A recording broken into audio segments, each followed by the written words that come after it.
I just saw a black woman commentator on Britain's state mouthpiece, the BBC, a woman by the name of Alex Scott, MBE, a former gifted woman footballer with the Arsenal Football Club, at the end of a tirade about human rights abuses in Qatar, saying, we hope at the next World Cup we won't have to have these conversations again. No, Alex, you definitely will not have these conversations again.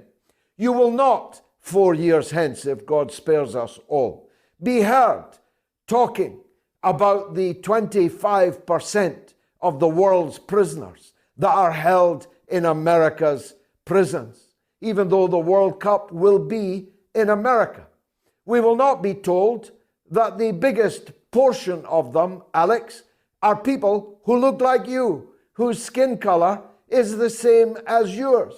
You will not be talking about the chain gangs of black prisoners in the United States of America. You will not be talking about the gunning down of partygoers at gay clubs. You will not be talking about the massacres in the malls all over the United States of America. You will definitely not be talking about the 50 countries that America has invaded or overturned in the years since the end of the Second World War. I promise you, you will not be talking about any of that.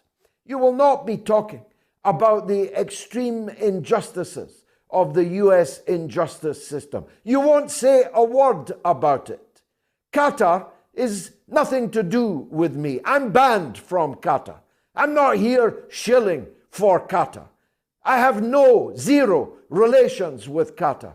But my goodness, are they being traduced in this World Cup? Because they don't allow people to stagger around drunk in the streets of Qatar. A fact which was known by FIFA and the world that is represented at FIFA when they granted the World Cup to Qatar in the first place. Gay sex is not legal in Qatar, as it isn't in any Muslim country in the world, as it isn't in any but one African country in the world, as it isn't particularly popular in Poland, where 300 mayors have just declared their towns to be LGBTQ plus free, and yet we're shipping money and weapons to Poland. We're citing American nuclear weapons in Poland, the better with which to threaten Russia. This hypocrisy is utterly sick.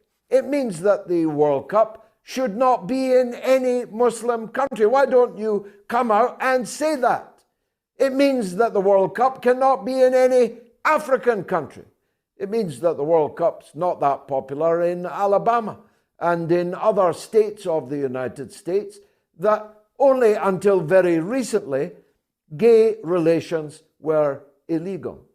The hypocrisy over the rainbow bans is beginning to beggar belief. Every single football broadcast on ITV and BBC in Britain begins with and is punctuated at half time with attacks on the organisers, Qatar. I even had someone say to me today how dreadful it is that some games start at 10 o'clock in the morning. I tell you what, why don't we hold the World Cup every 4 years in Greenwich? Then we can watch it at Greenwich Mean Time, and it can be not the World Cup, but the Anglo-Sphere Cup. If you're going